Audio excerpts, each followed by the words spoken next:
Hello, everyone. This is Al-Fadi. Welcome back to a continuation of our discussions concerning Mecca and the search for a place. Last time we talked about whether or not Mecca was a prominent city or commerce city in along the way of the trade routes, and I think we debunked that easily by showing just other alternatives that were raised by certain scholars. One of those was Patricia Crone. Today, Dr. J, who's with me here in studio, is going to show even that Patricia Crone made the case that Mecca could not have been along the trade route on land, that there is a possibility that the Red Sea was used as an alternative to basically distribute loads and merchandise. Today, Dr. J is going to even challenge that narrative as well. And for that, let's turn our attention to him and see what kind of new information he has for us today. Hey, brother, how are you? Well, listen, this is not going to be an easy episode for you to listen to. I can handle a lot of stuff. I hope you can, because we're going to actually confront your town. You're going to confront Jeddah, where you love and grow up, and Amen. where you have always, all your childhood memories are going to come crashing down, unfortunately. But we've got to do that. We have the best counselors ever. Well, this is the difficulty with history. History will sometimes smash all your preconceived ideas of things that you love. And Jeddah you love. And what do you know? Well, let me just ask you, what have you been told growing up in Jeddah? When was Jeddah created, from everything you have been told? Well, I mean, as far as I'm concerned, we never really studied exactly the history of Jeddah, but the idea it's existed for as long as Mecca existed, basically. Okay, and so if Mecca existed from the time of Adam and Eve, Jeddah would have existed from the time of Adam and Eve? Long time. I mean, that's at least in the pretty much early, 3-4 centuries, we would say like 4th century, 5th century, 6th century. Never doubted that it did exist around that time. Okay, and would have it existed at the time Abraham was living? Possibly. 19th, 20th century Possibly. BC? Possibly. And of course you have to. The assumption is yes, that is so. Yeah. So if that is the case, because what is Jeddah for? What is its purpose? Well, it's a port city. I mean, that's the most important thing about For Jeddah. what? To bring stuff inland. And obviously the To where? closest major city to Jeddah would be Mecca. Okay, That's the it closest really one. is only a port city for Mecca, right? Well, I mean, we have a door, or I should say a gate, that is known as the Gate of Mecca in Jeddah, meaning that when stuff comes into Jeddah, they will go through that gate all the way to Mecca, whether Okay, caravan, Let's put a map up pilgrims. here so people can see what we're talking about. And also, by the way, Jeddah is the place where the pilgrims would have came in to go to Mecca as well via sea. Yeah, and so let's go and let's look at what the standard Islamic narrative said. Those are 4 cities. Can you see them up there? Jeddah, Mecca, that's what we're talking about, Jeddah and Mecca up here. And then up above that, you see Yanbu and Yathrib. Yanbu would be the port city for Yathrib, which is also a very ancient town. There's lots of history for Yathrib. No one suggests that Yathrib did not exist in the 7th century. Yanbu also exists in the 7th century. There's lots of records about Yanbu. So Yanbu is a port city for Yathrib. Jeddah is a port city for Mecca. And what we're going to do is we're not going to confront those two up there because there's lots of documentation. What we're going to confront is Jeddah and Mecca, because even Patricia Crone, all of the Patricia Crone would say, well, even before Patricia Crone debunked the land route theory, remember we talked about the land route theory in the last episode, and that's the land route theory that Montgomery Watt said, that it went from Aden, came across the sea, went from Aden up to Mecca, then to Yathrib, and then on up to Gaza and the Mediterranean. That's the land route theory that Patricia Crone pretty much shut down in 1987 with her book, Meccan Trade and the Lies of Islam. Now, what her theory was if it's not going by land, it has to go by sea, which means it has to go this direction here. And so she always assumed it came this way, coming down across the Arabian Sea, down up through the eastern coast of the Red Sea, up through Jeddah, then to Yanbu, then on up to the Gulf of Aqaba, and then up to Petra. Nobody had any problem with that. I didn't have a problem with that. And when I read her book in 1987, I said, whew, finally, she's able to now redirect it. She shut down the land route theory, but she still had the sea route theory as a possibility. Right. Well, here's the problem. She didn't go far enough. In terms of her research, you mean? Her research, if you're going to do the research, and I remember doing the land route theory, and I've been talking about the land route theory and how that got debunked by Patricia Corona. You've heard me do it. We've done it. We've had episodes on it, and I remember putting that up there. And I remember even talking and asking people, who were on the show, what do you think about that theory? And they all agreed, yeah, it had to go by the sea, it had to go up by the Red Sea, and therefore it went to Mecca that way. Which still suggests that Mecca existed then in the 7th century, right? Right. I mean, I don't think she was denying, at least some significance to Mecca, but she's showing that it was a later development when it comes to Mecca, for instance. Okay, well, there are others that came through, and this is another thing that comes up, and I want you to look at this map here. Take a look at what these arrows that are going right now. This is Alexander the Great. So the theory is that even Alexander the Great went this way. Way back in the 4th century BC, 328, he also went to Mecca via Jeddah. That's what the standard Islamic narrative talks about. That's what all of my professors have assumed. Everybody assumes, even as far back as the 4th century BC, Alexander the Great went that way. And so Alexander the Great is known as Dhul Qarnayn. I can assure you of this. I never grew up in Jeddah knowing that Dhul Qarnayn was in my city. All right, well, he was in your city according to everything we knew from before this year, 2021. 2021, we're starting to look at this anew. We do know also that he had 3 different expeditions that left from, they always would leave from up here. Why? Because this is what is today Basra, but that is where all the expeditions went. Now, what he did, he had one expedition that went up to Bahrain, so it just went down, let's just get the arrows up, went just as far as that little island. That was the first expedition. That's in his biography. That we have no problem with. We know there was a second expedition that went this way from down across the Persian Gulf over to Oman and went as far as Oman and then came back again. But he wanted to see whether or not he could go and attack Egypt. And he wanted to use the sea to attack Egypt. So he had another expedition follow this route here. Let's look at this route here. And this comes from Basra, down through the Gulf of Oman, around Arabia, down to the Arabian Sea, and then shoots up the Red Sea, supposedly stopping at Jeddah and supposedly stopping at Yanbu. But the reason why he won that expedition is he wanted to see if he could take a force all the way up to Egypt and attack it and conquer it, rather than having to go through the Mediterranean, which is all very well fortified. This area was not fortified. Well, that's pretty clever. The problem is, if you look at the rest of the account, his generals then turned around and came right back home. And the reason why is because there was no provisions. They couldn't find any provisions to accommodate huge armies on the eastern coast of the Red Sea. And you need that, of course, because you cannot just be in the sea for the long time, without having locations, places to have soldiers in there, rest areas, refuel if you wish. Absolutely. And this is the whole reason why he even sent that expedition, to see if that was a possibility. It was not a possibility. But wait a minute. No place for supplies on the Arabian coast? Why not? Well, I was asking this question. Earlier this year. And so I decided, I put this question out there in one of my videos. And this is the great thing about YouTube. One thing I love about YouTube, which Patricia Crone did not have at her disposal. When she was doing her research back in the 1970s and 1980s, she only had Michael Cook and her and maybe 2 or 3 others who were there at School in Oriental and African Studies who would talk about this. See, with YouTube, we don't just have 3 or 4 people we can knock heads together. We have hundreds. And that's what I love about the comments, because in the comments, people started saying, Jay, have you taken a look? Have you gone a historical study of the Red Sea? Have you looked back? And I remember I talked about Jeddah being from the 2nd century BC, and I knew it was from the 2nd century BC because I went to Wikipedia, and Wikipedia says that it was the earliest records we have of Jeddah is 2nd century BC. So I put that up there. Man, did I get hammered. This is back in February, March of this year.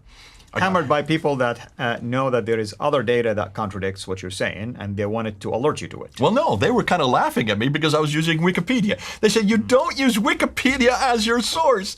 You can do better than that, Jay. And I said, I hadn't thought about that. I always thought that you use Wikipedia for historical material, and if there was a dispute, it would say there's a dispute. There was no one disputing this. But they give you sources in Wikipedia, So I went back to look at the sources. Yeah. Guess where the sources were for 2nd century BC? There were two Islamic sources from two gentlemen that were living in 1500 AD. Okay, I can see that now. 1500 AD. This is 800 years, or the 15th century AD, sorry, for 1400 AD. This is 800 years after Muhammad was born. That's the source for Jeddah. And I said, why didn't I see that? So I went back to my team and I said, look, back to my researchers. I have a whole research team that does research for me. And within a day, I was told to go back to my old professor, Dr. Gerald Hotting. Dr. Gerald Hotting, I studied under when I was there at School of Oriental and African Studies. And he was the one that has probably written the best book on the Red Sea. And he has also written a book on Jeddah. Mm-hmm. And this is what I found when I went back to Dr. Gerald Hotting.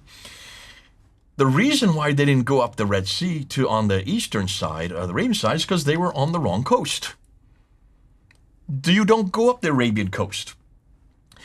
To understand that, we need to look at a map of the Red Sea from space using a topography camera. So actually, this is what you can get from, I'm just getting this off of, you can get this off of Google. You know, that when you do Google, you either have a map or you have the topographical terrain. Taking a look at that, and this is somebody that came up to me back in 2013, Charo Zazaro, actually referred to this. So we're talking about almost 8 years ago. This was already brought up as an argument. When you look at the Red Sea, you will notice that there is a channel. Can you see the channel there? Right in the middle. Here, let me show it to you. It's right there where the red arrow goes. But I mean, that's a deep sea channel. That's the deep. Yes, yes. It's kind of like a valley, a rift, if you wish, in the middle. Yes. And that's where the big ships go today. Right. Right. We need that channel for the large ships, these large container ships that got stuck there in the Suez Canal a few weeks ago. Mm-hmm. That's the channel they would use. But see, back in the 7th century AD, they didn't have large ships like that. Right. They had much smaller ships.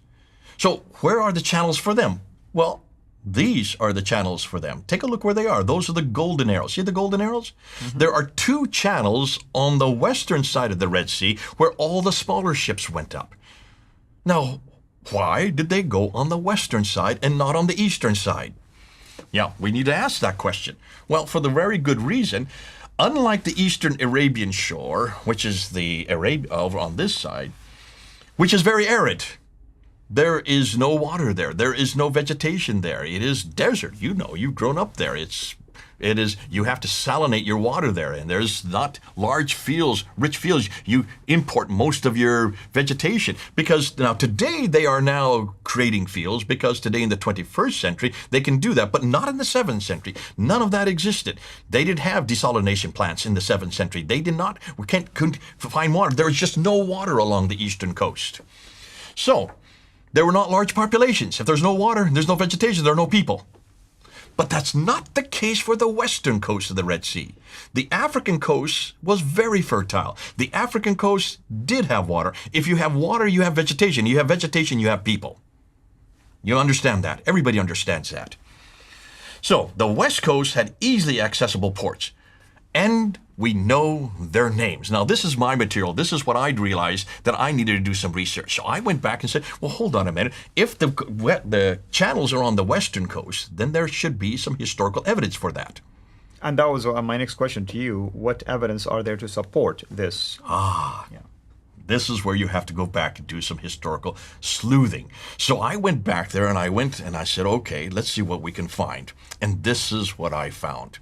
When you look at the archaic cities that existed on the Red Sea, except for Yanbu on the eastern coast, there is nothing else except way down here in the Hadmat area. There are ports down here, along with Aden. But there's nothing else from Aden almost all the way up to Yanbu, and certainly no Jeddah. What we do find are these ports. Let's take a look at them. So the first one is Assab, which is in today Eritrea. And it can be traced, it has documentation that goes all the way back to 246 BC. Is that before Muhammad? Is that before Islam? Of course. Obviously, that's the 3rd century BC. Mm-hmm. There's another port. This is Agilis. This is what Patricia Crone referred to because she found document after document on the eastern coast, the western coast of India that had their names on it. It had their references. It had receipts from Agilis. Agilis was well known. From 79 AD, it was well known. Does that predate Islam? Absolutely. Absolutely. Then we had another one in this time Sudan called Suakin, 170 AD. Does that predate Islam? Of course. And Muhammad and the Quran? Yes. Bingo. And then in Egypt, we have two ports, one called Berenice, which is 275 BC, and then the last one is Safaga, 282 BC. Notice they all predate Islam. Notice they're all on the western coast. Exactly. None of them are on the eastern coast. All the trade was on the western coast. Now take a look at them real carefully, and what do you notice? First of all, that their dates all predate Islam, and all of them are almost equidistant. That is one boat's ride. If you look at them, that's one boat's ride to there. That's a day's boat ride. That's another day's boat ride to there. Another day's boat ride to there, and another day's boat. So that's how they would know that they are going to approach the end of their journey, for instance, by figuring out these how cities many were stops. created for that very reason. These cities were created for small boats to make it in one day's ride, and that's why the ports were then created. They could have had there are a lot of fishing villages along there, but they were not ports because the boats didn't need to go to the fishing villages. They needed to go where the ports were because that's where they got their produces, that's where they got their water, and that's where remember, they don't have ice to preserve food and things like that, so they need that quick stop. They need the quick stops. And that's why nobody had bothered to look at the western coast. These have been there since the 3rd century BC. And I said, why hadn't we looked at that? Why didn't Patricia Crone look at that? Suggesting very clearly that on the Red Sea's eastern Arabian coast, only Yanbu can we find was a port city. And the reason why Yanbu was a port city was because of Yathrib. And Yathrib, even Patricia Crone found it on ancient maps. It was there. It's on Ptolemy's map from the 2nd century. It makes sense why you have a port. Ptolemy refers to Yathrib. Yeah. But Ptolemy in the 2nd century never referred to any place called Mecca, never referred to any place called Jeddah. I'm sorry, but it looks like your city did not exist at the time of I'm excited. Ptolemy. It's a young city. It's a very young city. Now, let's go on. So what about Jeddah? As a port city for Mecca, we started this, we've got to come back to this. This is going to be hard for you to hear, so you can either go back and shut your ears off or just go and take a coffee break if you want to, but we've got to talk about Jeddah. And that's why I went to Gerald Hotting. Gerald Hotting has been so good for us because he said very clearly that Jeddah did not exist until the 8th century. AD, was not it in BC, a book or an but AD. article that he wrote? It's his article. It's his book. I should have it off the top of my head. I don't have it in front of me. It's his book that he's written about the 1st century. He talks about the 1st century Islam. Okay. And he mentions very clearly. Now, why hadn't I read that? Why didn't the rest of it? But he didn't know that the trade. He didn't talk about the trade, and neither did Patricia Crone talk about the trade that went prior to the 8th century AD. We have no history for either Jeddah or Mecca until the 8th century. Why? Because neither had water nor a population large enough to accommodate early trade. Therefore, let's just get rid of Jeddah and let's just get rid of Mecca. Yeah. And let me just replace it with what? Because here's the problem. If you don't have Mecca, if you don't have Jeddah, what happens to Islam? Well, Bam. I mean, at least the notion that there is a prominent city at the center of the universe, the center, a commerce city at the center of a trade route, all of that just goes out the window. Now, I want to just reiterate what Jay is saying here. The idea that there were caravans coming from Yemen all the way through Mecca is just unrealistic. I mean, you have to have been to that area. I've been there. I've been to Baha. I've been to the south. Mountainous areas. Why would you risk animals? There were no highways back then. Why would you risk animals and go through the risk of highway robbery and all that kind of stuff and trade, basically raiders and other, risk elements that will enable others to steal your stuff, or maybe the animals will die, or you yourself can suffer, and so on and so forth if you are the travelers. So Patricia Crone suggested that the sea route would be the alternative. But now we're even debunking that, saying that even if you have a sea route, you still need to have some strategic locations for rest, strategic locations maybe to resupply or to import and export things and so on and so forth. There were traders here that they want to send stuff, and there were traders who wanted to sell stuff. So we're finding now that all of the strategic port locations, what Jay is showing you here, are on the west coast, not on the east coast. That's one. Number two, you needed a port city that is the gateway towards a major city. Mecca is a major city, then the port city that associated with it would have been Jeddah. Yambo is a port city associated with a major city called Yathrib. But we're not finding that this information actually jives with Mecca and Jeddah, at least. There you go. So not only has now Patricia Krona debunked Mecca as a land route, we this year have debunked Mecca as a sea route. So I want to show you what happened on March 13th. On March 13th, I went up and here this guy, Peter Haramos, who is one of the editors for Wikipedia, went up and he went up on, I think it was the Dutch one or it was, if you read right up there, he went up to Wikipedia and he changed it for that whole reference on Jeddah. The Danish one, he changed it. And then the next day he changed it for the English one. Because he realized that that was erroneous material. This is the impact that we have on YouTube. We're even changing Wikipedia and upgrading it and bringing it up to scratch. What you're saying is we are eradicating fake news with real news. There you go. This is exciting because it's happening in just the last few months. And if we can change history just by looking at history, we're not only changing history, we're debunking Mecca. And if you debunk Mecca, you debunk Islam. Islam is absolutely dependent on three things: on one book, one man, and one place. Right now, we're debunking the place. And we're debunking it historically, and we're also debunking it geographically. And brother, I mean, I know some people might ask about Gerald Harding's basically book or article. How do you spell his name in case they want to? Hawting. Okay. Gerald, Gerald, Hawting, Hawting. Yeah, and if whenever we find it, we'll make sure it's in the description of this particular video for people to go and inspect what you just shared with them. Yeah. All right, well, what's next? We're going to, this is something that Gibson has helped us out with. Dan Gibson not only looks at the Qibla, he also looks at the Hajj. He looks at you've been on the Hajj, you've done the Hajj. That's the major pilgrimage, yeah. And that's there are 5 stages in the Hajj. Are they unique? Now, according to the standard Islamic narrative, they are unique. They have been there since the time immemorial. We're going to debunk that next. Well, you've heard it, folks. We are in the business of debunking. That's why we drink a lot of coffee, because we need a lot of caffeine. We are mythbusters. Amen to that. Well, thank you everyone for joining us. We welcome, of course, your comments, interaction, just like the example that Jay just showed from one of the editors of Wikipedia, you said?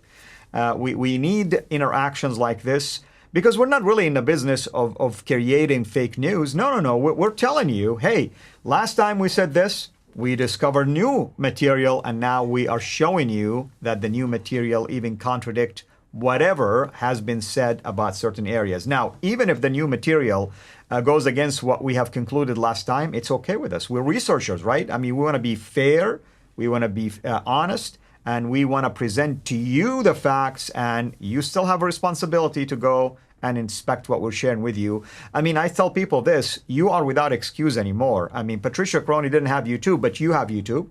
You have internet, you have access to online libraries, you can do that research. You find something that still challenges this narrative that we're sharing with you, send it our way. We will examine it, and if it is worthy to be discussed, we will bring it to the forefront because we have no agenda. All our agenda is to share the truth and things that help you, especially as a Muslim viewer right now, wake up from the deep sleep. I was in that deep sleep for the longest time of my life, and I also didn't have YouTube, and I did not have Google, and I didn't have websites to help me.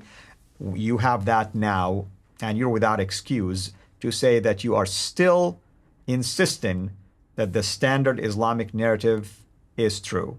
It is not. That I can assure you. Thank you for watching. Until next time, have a blessed day. Thank you for watching this video. Be sure to like and subscribe to our channel, Sira International, and click on the bell so that you receive notifications whenever we publish a new video or go live. I would also like to appeal to you to consider becoming a Patreon patron by clicking the link right below. By doing so, you can give towards the production of these videos. There are also other options for you where you can give to our channel. I thank you from the bottom of my heart.